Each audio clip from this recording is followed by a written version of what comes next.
Depuis qu'il y a des automobiles au monde, depuis que la passion des chevaux vapeur a remplacé celle des chevaux tout court, on n'avait jamais vu pareille fête. Pour tous ceux qui adorent les moteurs déchaînés et les roues agiles, le 19 juillet 1970 restera une date inoubliable. Le circuit du Castellet, près de Marseille.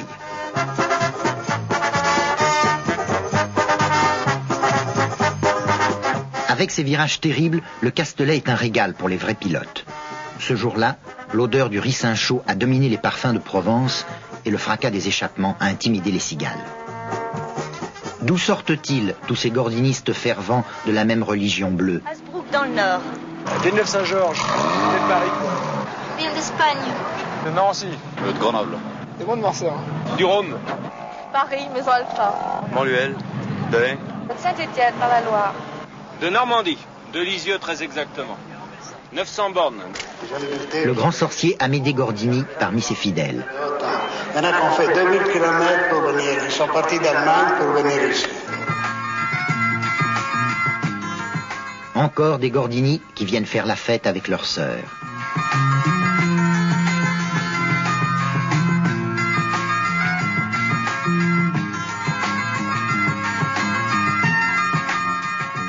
« 3000 Gordini étaient au rendez-vous avec 10 000, 15 000 gordinistes pour qui le sport automobile s'appelle Renault. Le merveilleux climat un peu fou du Castellet peut se comparer seulement avec celui des grands festivals de pop musique. C'était comme le Woodstock de l'échappement libre. La rumeur des Gordini, répercutée par les grands moyens d'information, a été entendue d'un bout à l'autre du monde sportif et au-delà. Le Castellet est devenu la capitale éphémère des rêves de tous les jeunes. L'intendance a suivi. On avait acheminé jusqu'au Castellet de quoi faire vivre toute la turbulente armée des gordinistes. 40 mètres de long sur 12 mètres de haut, l'écran Elf a fait revivre en 2 dimensions l'épopée mécanique Renault.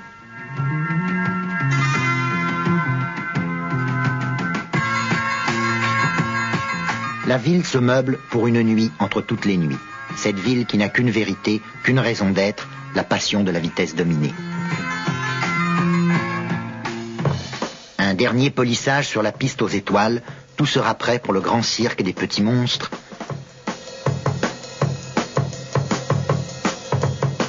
Prêt aussi pour la foule que leurs rugissements vont mettre en extase. Des voitures venues de tous les coins de France qui sont là pour ouvrir symboliquement le jour G, baptême de la R12 Gordini. Le bonheur n'est pas parfait quand il y manque un zeste de nostalgie. Cette fête est à la fois un adieu et un baptême. Un adieu à la Renault 8 bleue, le jouet de toute une enfance automobile.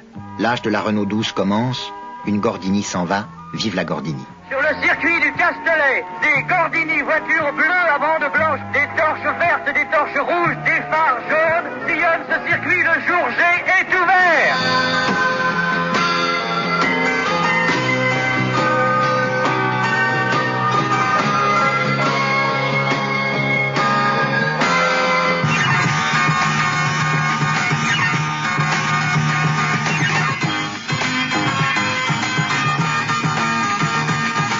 La nuit venue, tout s'est mélangé dans une sorte de danse chaleureuse.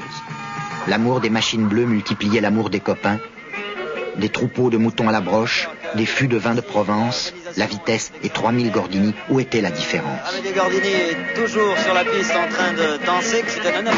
On a besoin, parfois, de devenir un peu fou. Et jamais encore une automobile n'avait à ce point dépassé son métier prosaïque de véhicule pour devenir le symbole éternel de la fête. Insensiblement, au bout de la nuit, la fête s'est prolongée dans le rêve.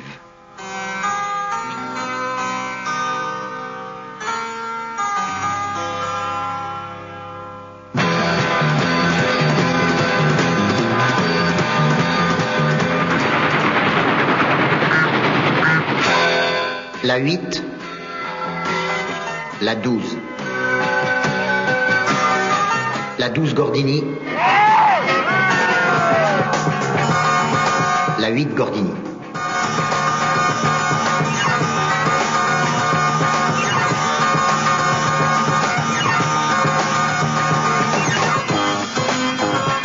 Renault 12.